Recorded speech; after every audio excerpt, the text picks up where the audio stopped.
विघ्नहर्ता श्री गणेश, श्री गणेश, श्री गणेश। आपको चिंता करने की कोई आवश्यकता नहीं। मैं वचन देता हूँ कि मैं पिता श्री महादेव के आत्मलिंग को लंका कदापि नहीं पहुँचने दूंगा। वैसे भी दशानन रावण ने लंका की अपनी यात्रा का आरंभ विघ्नहर्ता गणेश जी का नाम लिए बिना ही किया। इसीलिए उसके इस कार्य में विघ्न तो अवश्य उत्पन्न होगा।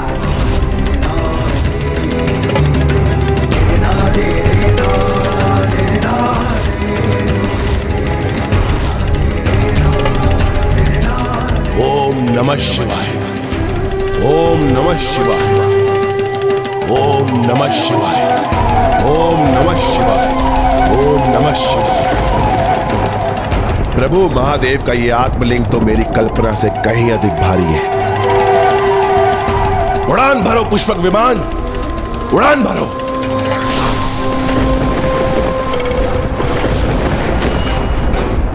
मेरे पुष्पक विमान को क्या हो गया है?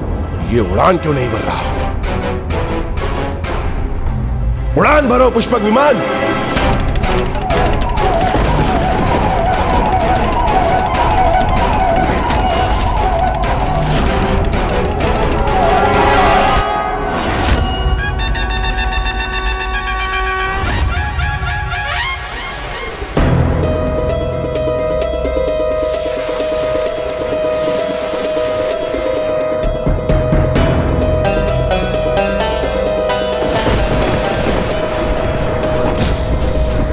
कदाचित इतनी शक्ति नहीं है इस पुष्पक विमान में कि प्रभु के आत्मलिंग के साथ उड़ान भर सके, किंतु दशानन रावण हूं मैं तो अपने पांवों पर चलकर ही संध्या होने से पूर्व प्रभु के आत्मलिंग को लंका ले जाने में सर्वसमर्थ हूं।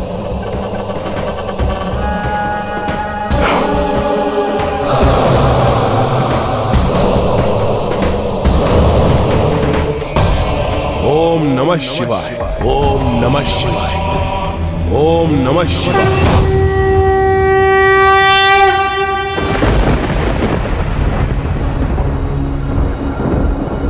आयुष्मान भव पुत्र।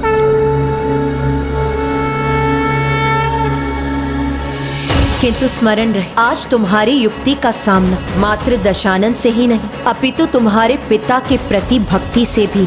तुम्हें सृष्टि को भी बचाना है तो अपने पिता के दिए वचन का भी ध्यान रखना होगा। किसी भी स्थिति में तुमसे कोई त्रुटि नहीं होनी चाहिए।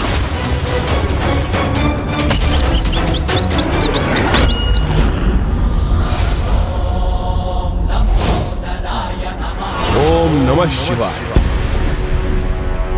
हे माता, हे भूमि देवी, मुझे आपकी सहायता की आवश्यकता है।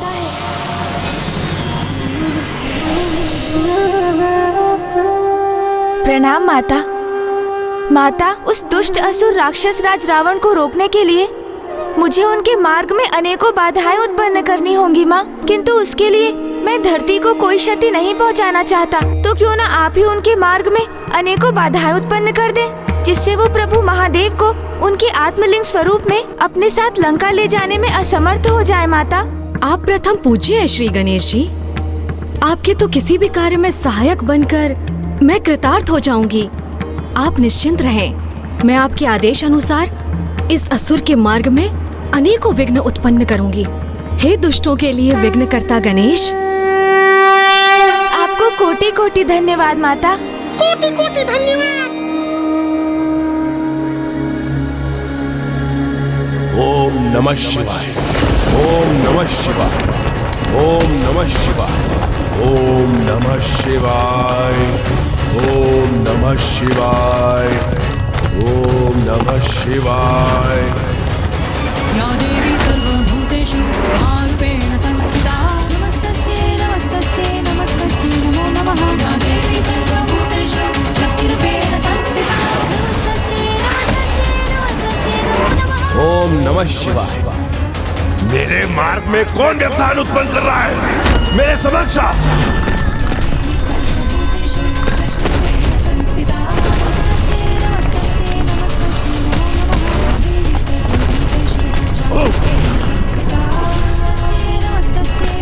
कितना अच्छा होता यदि उनके समक्ष ऊंची प्राचीर समान आकृति उनके मार्ग में बाधा उत्पन्न करती।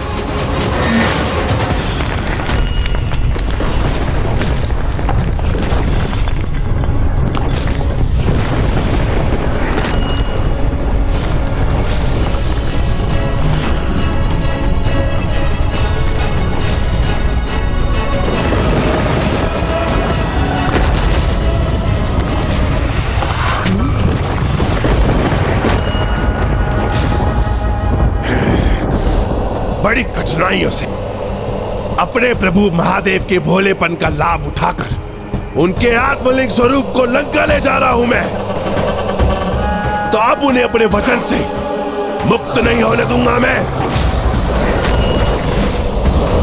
ओम नमः शिवाय, ओम नमः शिवाय, ओम नमः शिवाय। ऐसी बाधाएं उत्पन्न कर इन्हें रोकना सरल नहीं होगा। हमें तो कोई ऐसा व्यवधान उत्पन्न करना होगा जिससे ये एक पग भी आगे न बढ़ सके।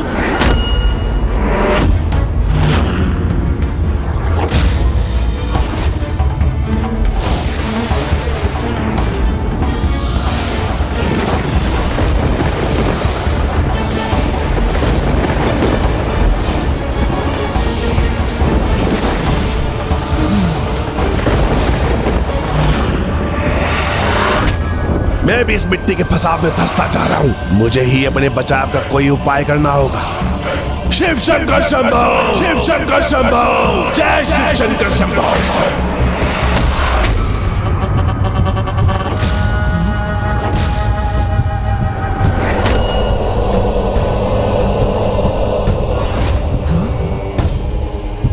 ओम नमः शिवाय, ओम नमः शिवाय, ओम नमः शिवाय।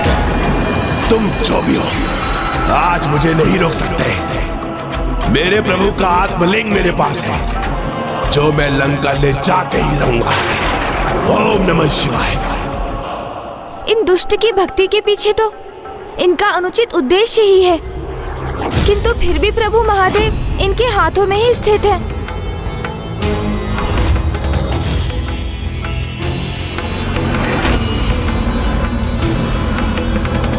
रुक जाइए माता, उनके मार्ग में और बाधाएं मत उत्पन्न कीजिए।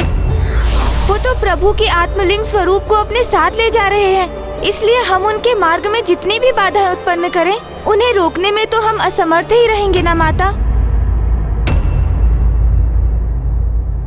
माता, हमें शक्ति से नहीं, युक्ति से कार्य लेना होगा। इसलिए अब मैं स्वयं जाकर उन दशानन रावण को रोकूंगा।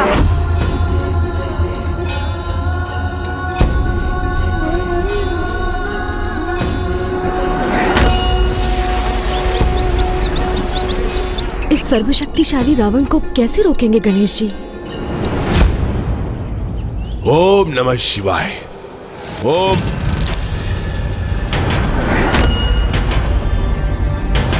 नमः शिवाय। ओम नमः शिवाय। ओम नमः शिवाय। ओम नमः शिवाय।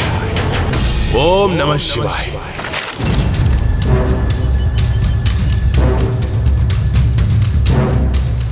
यहां तो कोई भी नहीं, फिर ये ध्वनि कहां से आ रही है? ओम नमः शिवाय। ओम नमः शिवाय। ओम नमः शिवाय। ओम नमः शिवाय। ओम नमः शिवाय। ओम नमः शिवाय। ओम नमः शिवाय। ओम नमः शिवाय। कौन है?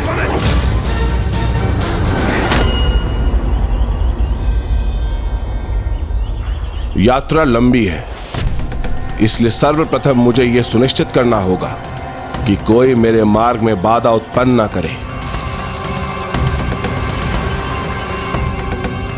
स्वच्छ जल है यहां और मुझे प्यास भी लगी है।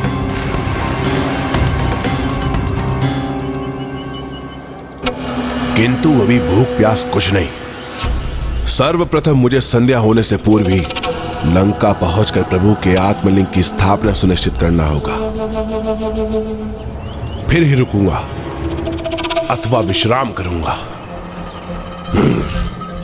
ओम नमः शिवाय। ओम नमः शिवाय। ओम नमः शिवाय, ओम नमः शिवाय, ओम नमः शिवाय, ओम नमः शिवाय। कोई शत्रु है मेरे पीछे, अवश्य वही है जो मेरे मार्ग में बाधाएं उत्पन्न कर रहा है।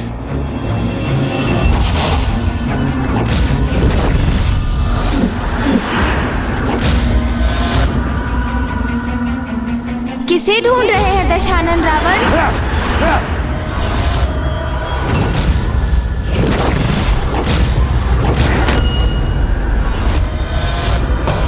तो तुम थे जो मेरे लिए कठिनाई उत्पन्न कर रहे थे।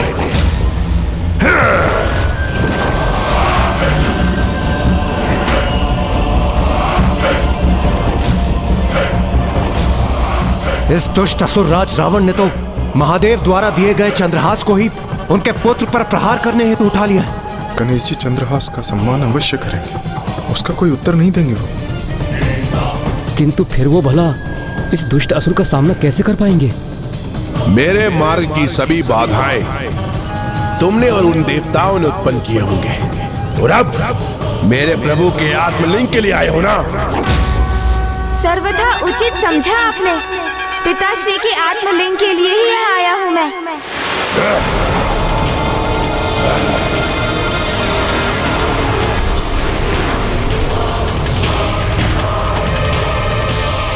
सावधान शिवनंदन, यदि आपने मेरे प्रभु की आत्मलिंग की ओर एक पद भी बढ़ाया तो मैं भूल जाऊंगा कि आप मेरे आराध्य शिवनंदन। अब यहां शांति स्थापित रहेगी अथवा युद्ध होगा, उसके उत्तरदायित्व आप होंगे। हे परम शिव भक्त लंकेश, आप अचानक तनावग्रस्त होकर इतनी आक्रामक मुद्रा में क्यों आ गए? मैंने ये अवश्य कहा था कि मैं यहाँ प्रभु के आत्मलिंग के लिए ही आया हूँ, किंतु मात्र उनके दर्शन के लिए, उन्हें आपसे प्राप्त कर यहाँ से कहीं ले जाने के लिए नहीं दशानन। वैसे भी जब स्वयं पिताश्री प्रभु महादेव ने आपको अपना आत्मलिंग प्रदान किया है, तो फिर उन्हें आपसे कौन ले सकता है भला? तो फिर आपने मेरे मार्ग में इतनी बाधाएं और संकट क्यों उत्पन्न किए? नहीं नहीं लंकेश, मेरा विश्वास कीजिए, मैंने तो आपके मार्ग से एक तिनका भी नहीं हटाया है।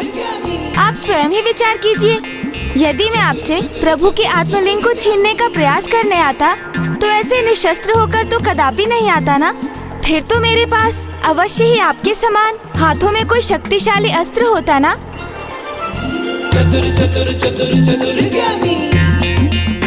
और आप जैसे महाज्ञानी की दृष्टि से ये सत्य भला कैसे छिपा रह सकता है, ये तो आप ज्ञात कर ही चुके होंगे। हाँ हाँ अवश्य, मेरी कुशाग्र बुद्धि सब ज्ञात कर लेती है। आप यहाँ प्रभु के आत्मलिंग की प्राप्ति के लिए नहीं आए हैं, इसका आभास होते हुए भी मैं अपनी सावधानी का परिचय दे रहा था, क्योंकि ये तुच्छ देवता सदैव मेरे कार्य में बाधा उत्पन्न करते हैं।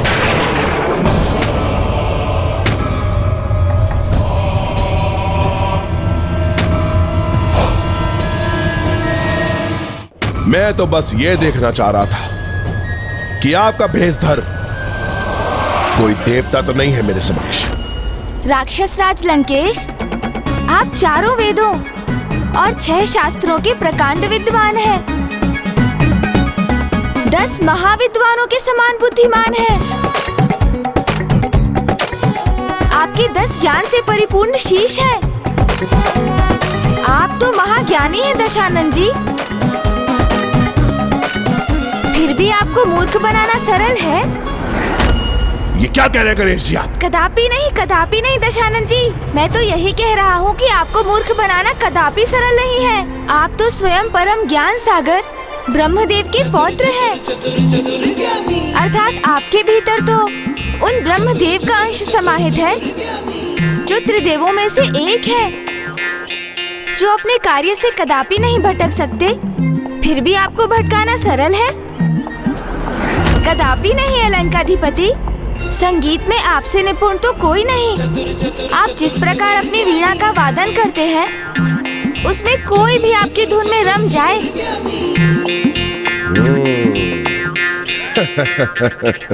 किंतु फिर भी आपको अपनी धुन पर नृत्य कराना सरल है? कदापि नहीं। उचित कह रहा हूं ना गणेश जी? आप यही कहना चाह रहे थे ना? हाँ लंकेश, सर्वथा उचित कहा आपने। आपको आपकी धुन पर नृत्य कदापि नहीं, कोई नहीं करवा सकता, क्योंकि आप तो वो हैं जिनकी धुन का श्रवण कर संपूर्ण कैलाश थिरक उठा था।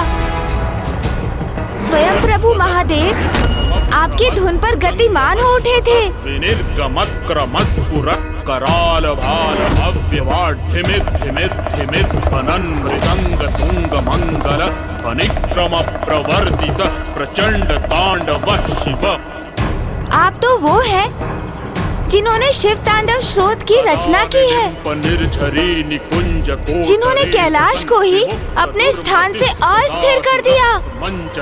आप जैसे महान कवि, महान योद्धा, महाज्ञानी, महाभक्त भला और कहाँ? इसलिए सत्य तो ये है कि मैं मात्र प्रभु के आत्मलिंग की नहीं, अपितु आपके दर्शन प्राप्त करने भी यहाँ आया था। हे परम शिव भक्त, हे शास्त्रों के परम ज्ञानी, परम विद्वान, सर्वगुण संपन्न है आप लंकेश।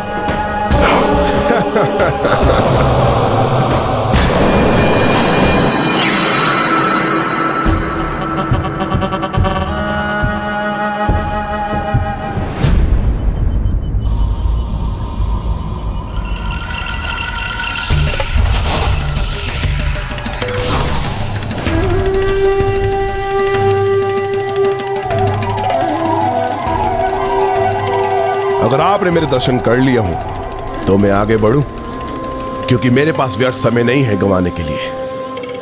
मुझे संध्या होने से पूर्व ही लंका पहुंचना है, और आज मुझे लंका पहुंचकर प्रभु के आत्मलिंग को यहां स्थापित करने से कोई नहीं रोक सकता। दशानन के लंका पहुंचने के पूर्व ही कहीं मार्ग में ही आत्मलिंग को स्थापित करना होगा। भले ही इसके लिए मुझे इन राक्षस राज लंकेश के साथ साथ संपूर्ण मार्ग ही पार क्यों ना करना पड़े। ओम नमः शिवाय, ओम नमः शिवाय, ओम नमः शिवाय, ओम नमः शिवाय। हे परम शिव भक्त लंकेश, मेरा मन अभी भी आपके दर्शन से भरा नहीं। मैं तो अभी आपके व्यक्तित्व की पूर्ण आभा में कुछ और समय आपके दर्शन करना चाहता हूँ। इसलिए यदि आपको आपत्ति ना हो तो आप मुझे कुछ समय अपने साथ चलने की अनुमति दीजिए। उचित है, उचित है, किंतु कुछ ही समय के लिए। वैसे भी किसी महाज्ञानी का साथ प्राप्त करने से कोई न कोई उत्तम सीख मिल ही जाती है।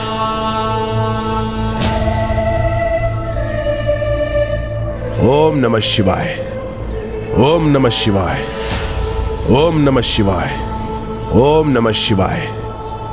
ये तो एकमात्र गणेश जी ही संभव कर सकते हैं, तभी उन्होंने एक महाज्ञानी को भी अपने शब्दों में उलझा लिया। किंतु वरुण देव, गणेश जी राक्षस राज के साथ साथ चल रहे हैं, और यदि उसे उनके वास्तविक प्रयोजन का ज्ञान हो गया तो गणेश जी के ऊपर भी संकट छा सकता है, और दशानन तो सुरक्षित ही रहेगा, क्योंकि ब्रह्मदेव के वरदान के अनुसार रावण का वध तो किसी नर द्वारा ही निश्चित है, जो श्री विष्णुदेव राम के मनुष्य के रूप में करेंगे। ओम नमः शिवाय, ओम नमः शिवाय, ओम नमः शिवाय। यदि गणेश जी ने मुझसे कोई छल करने का प्रयास किया तो फिर मैं इसकी चिंता नहीं करूंगा कि ये मेरे आराध्य के पुत्र हैं। इन पर घातक प्रहार करूंगा मैं। ओम नमः शिवाय, ओम नमः शिवाय। ये तो पिताश्री महादेव के आत्मलिंग को लेकर अतिरिक्त सतर्कता का परिचय दे रहे हैं। ओम नमः शिवाय। इसलिए मुझे अब शीघ्र किसी ऐसी युक्ति का प्रयोग करना होगा ओम नमः शिवाय, जिससे ये आत्मलिंग को नीचे भूमि पर रख दें। ओम नमः शिवाय। और वो लंका नगरी पहुंचने के स्थान पर यहीं भारत भूमि में कहीं स्थित हो जाएं। ये महादेव पुत्र तो अत्यंत चतुर है, मुझे छलने का प्रयास भी कर सकते हैं, इसलिए मुझे अत्यंत सतर्क रहना होगा। ओम नमः शिवाय। क्या हुआ शिवनंदन, ऐसे क्या देख रहे हैं आप? कुछ अनुचित कर रहा हूं क्या मैं? क्या है आपके मन में, बताइए। लंकेश, क्या आपको ऐसा आभास नहीं हो रहा है जैसे आप कुछ भूल रहे हैं?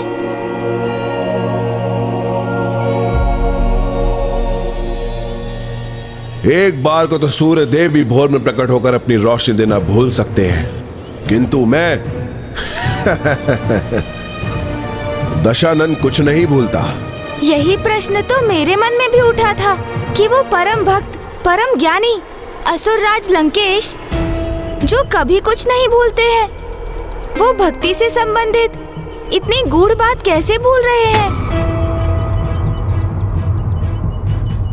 ऐसा कुछ नहीं है, भूल दशानन से नहीं, आपसे हो रही है गणेश जी। उचित है फिर, यदि आपको इतना ही विश्वास है कि आप कुछ नहीं भूल रहे हैं, तो फिर मैं ही कुछ क्यों कहूँ आपसे, और क्यों आपका समय व्यर्थ करूं? वो तो मैं बस एक बार प्रभु के आत्मलिंग एवं आपके दर्शन करने की इच्छुक था। मेरी वो इच्छा तो पूर्ण हो गई, तो अब मैं प्रस्थान करता हूँ फिर। हाँ, किंतु स्मरण रखिएगा लंकेश, भक्ति का संपूर्ण फल भक्ति के समस्त नियमों का पालन करने पर ही प्राप्त होता है, अन्यथा दिव्य से दिव्य मूर्ति पाषाण ही बनी रह जाती है। और यदि सब कुछ श्रद्धा पूर्वक उचित प्रकार से किया गया हो, तो फिर पाषाण आकृति भी प्रभु का रूप धारण कर लेती है। कहीं सत्य में तो कुछ नहीं बोल रहा हूं मैं।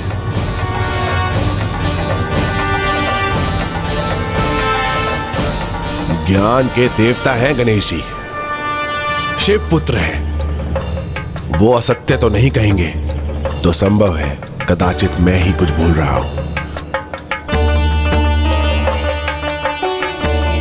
शिवनंदन, गणेश जी रुकिए।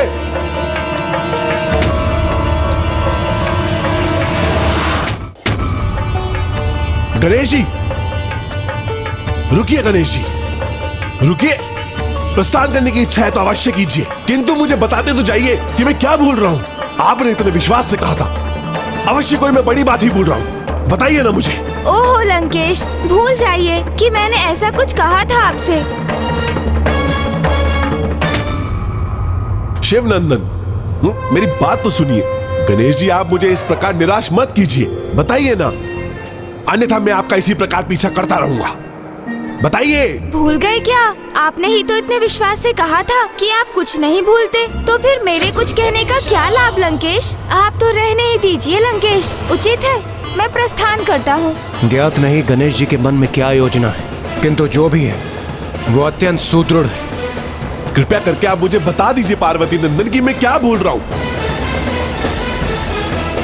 ओहो, यदि आप सत्य में ज्ञात करना ही चाहते हैं लंकेश, तो उचित है, सुनिए। जब भी अपने किसी आराध्य के श्री विग्रह को अथवा उनके चिन्ह, उनके प्रतीक को एक स्थान से दूसरे स्थान ले जाया जाता है, तो उनकी लीला का गान अथवा उनकी कथा सुनाना आवश्यक होता है लंकेश। तो प्रभु शिव की कुछ गाथाएं तो आपको भी ज्ञात होंगी ना? आप भूल रहे हैं गणेश जी, मैं दशानन परम शिव भक्त हूँ। मुझे अपने प्रभु के समस्त 19 अवतारों की कथा ज्ञात है। ओह अच्छा, प्रभु की समस्त कथाएं ज्ञात है आपको लंकेश? हाँ, मैं प्रभु का परम भक्त ऐसे नहीं कहलाता हूँ। तो फिर जब भगवान के श्री विग्रह की झांकी का आयोजन करने वाले ऋषि मुनि भी उनकी कथा सुनाने जाते हैं, तो आप तो स्वयं प्रभु शिव जी के आत्मलिंग को लिए जा रहे हैं, तो फिर आप उनकी कथा सुनाना कैसे भूल सकते हैं लंकेश? मैं ये कदापि नहीं बोला गणेश जी, मैं तो उस श्रोता को ढूंढ रहा था जिन्हें मैं शिव कथा सुना सकूं, किंतु अब वो मुझे मिल गए हैं जिन्हें वो मैं कथा सुना सकता हूँ। कौन मिल गया आपको लंकेश? किसे सुनाएंगे प्रभु की कथाएं आप? पार्वती नंदन, आप आ गए ना मेरे समक्ष। अब ये कथा मैं आपको सुनाऊंगा। अंततः मैं इनके साथ कुछ और समय रहने का उपाय तो ढूंढ सका। अब मार्ग के मध्य में उचित समय पर लंकेश को विवश कर दूंगा कि वो प्रभु के आत्मलिंग को भूमि पर रख दे और प्रभु महादेव सागर पार लंका ना जाकर यहीं भारत भूमि में स्थापित हो जाए। और पिताश्री के जिन 19 अवतारों का उल्लेख भैया ने किया था, मुझे उनकी कथा का श्रवण करने का सौभाग्य भी प्राप्त हो जाएगा। किंतु अभी तो ये मेरी यात्रा का प्रथम चरण ही है। अब मुझे अगले चरण पर पहुंचने का भी कोई उपाय सोचना होगा। तो अब मैं इसके भय को ही अपना शस्त्र बना लेता हूँ। किस सोच विचार में डूब गए आप शिव सूत गजानन? क्या आप प्रभु के 19 अवतारों की कथा सुनने के लिए तैयार हैं? दुर्भाग्यवश मैं इस कथा का श्रवण नहीं कर सकता लंकेश। क्यों गणेश जी, क्या आपको इन कथाओं के श्रवण में कोई भी रुचि नहीं? रुचि तो है असुरराज लंकेश, किंतु कथा का श्रवण करने पर कुछ दक्षिणा प्रदान करनी होती है और मेरे पास तो दक्षिणा देने के लिए कुछ भी नहीं। और फिर आप स्वर्ण नगरी लंका नरेश हैं। आपको वैसे भी भला कोई क्या दे सकता है, इसलिए मेरा प्रस्थान करना ही उचित होगा। पार्वती नंदन, क्यों रुकिए तो। किंतु दक्षिणा तो श्रद्धा से दी जाती है, उसका कोई मोल भाव नहीं होता। अगर आप मुझे मार्ग से कंकड़ भी दे देंगे तो वो मेरे लिए पर्याप्त होगा। फिर तो मेरे पास कुछ ऐसा है जिसे मैं आपको दक्षिणा दे सकता हूँ और वो आपके लिए लाभकारी भी होगा लंकेश। ये देखिए, जल है मेरे पास। मार्ग में जब कथा सुनाते सुनाते आपका कंठ सूखेगा तो यही पुनः उसे तर करेगा। मुझे वचन दीजिए दशानन, मैं जब भी आपको दक्षिणा स्वरूप कलश प्रदान करूं, आप उसमें से कुछ जल अवश्य ग्रहण करेंगे। और ऐसा तब तक होता रहेगा जब तक मेरा कलश ही जल से रिक्त ना हो जाए। इतने छोटे से कलश के जल से तो मेरा कंठ भी कहां तर होगा। इतनी छोटी मात्रा में जल का पान करने से भला मुझे क्या हानि होगी? कुछ नहीं। हे गंगा मैया, मेरी सहायता कीजिए। इस असुरराज को रोकने हेतु इनको बार बार जलपान करवाने की आवश्यकता है। मुझे आशीष दीजिए माता कि आपकी कृपा से इस कलश का जल तब तक समाप्त ना हो जब तक दशानन लघु शंका के लिए बाध्य ना हो जाए।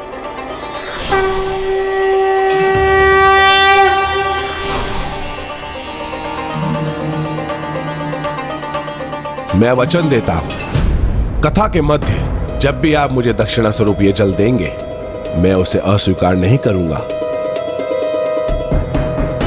प्रतीत होता है गणेश जी ने एक अत्यंत उत्तम योजना गढ़ी है। जो भी है, मैं तो आशा करता हूं कि गणेश जी अपनी युक्ति से इस चतुर असुर राज रावण को परास्त करने में सफल हो जाएं। अब आप अविलंब शिव कथा आरंभ कीजिए लंकेश, और इस अवधि के लिए यदि आप चाहें तो मैं आत्मलिंग को अपने हाथों में ले सकता हूँ। नहीं, मुझे कोई समस्या नहीं। ये आत्मलिंग मेरे हाथ में ही उचित है। तो लीजिए, थोड़ा जल ग्रहण कर लीजिए ना। शिव कथा आरंभ करने के पूर्व अपने कंठ को तो तर कर लीजिए।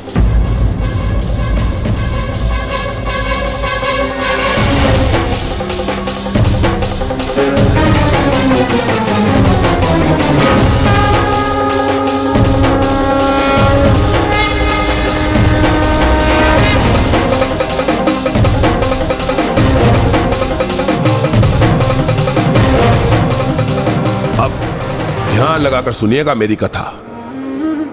ओम नमः शिवाय, ओम नमः शिवाय, ओम नमः शिवाय। ये तो तुम्हें ज्ञात ही होगा। सर्वप्रथम माता ने 10 महाविद्या रूप धारण कर धीरे धीरे संसार की रचना की। माता ने जीवन हेतु सृष्टि का निर्माण तो कर दिया, किंतु जिस प्रकार शरीर में आत्मा का वास उसे सजीव करता है, एक भवन में जीवन की सकारात्मक ऊर्जा के संचार से ग्रह बनता है, उसी प्रकार सृष्टि को जीवन योग्य मेरे प्रभु महादेव शिव शंकर भोले ने बनाया।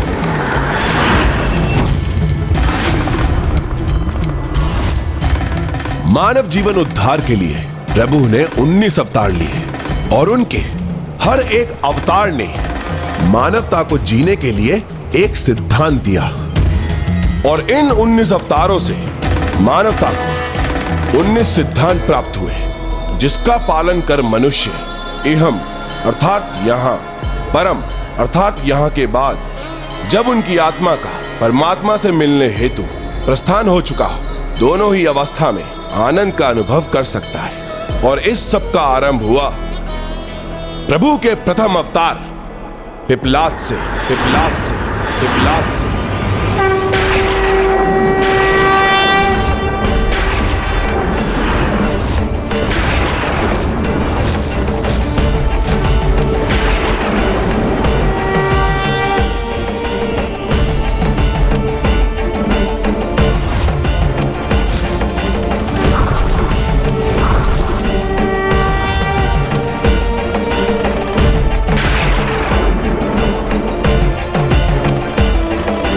महादेव के प्रथम अवतार श्री पिपलाद जी की कथा सुनाने के लिए मुझे और भी पीछे जाना होगा, किंतु सर्वप्रथम शनिदेव की जन्म कथा सुननी होगी आपको। प्रभु महादेव के लिए पिपलाद अवतार लेने के पीछे शनिदेव की विशेष भूमिका रही है, क्योंकि कर्मफलदाता शनिदेव का जब दंड विधान एक अबोध बालक के लिए भी उसी प्रकार अत्यंत कठोर और सख्त बना रहा, तो फिर महादेव का प्रभु पिपलाद के रूप में अवतरित होना अनिवार्य हो गया। बल और शक्ति लगाकर ही हर कार्य को पूर्ण नहीं किया जा सकता, इसीलिए तो बल से अधिक बुद्धि और युक्ति को महत्व दिया गया है।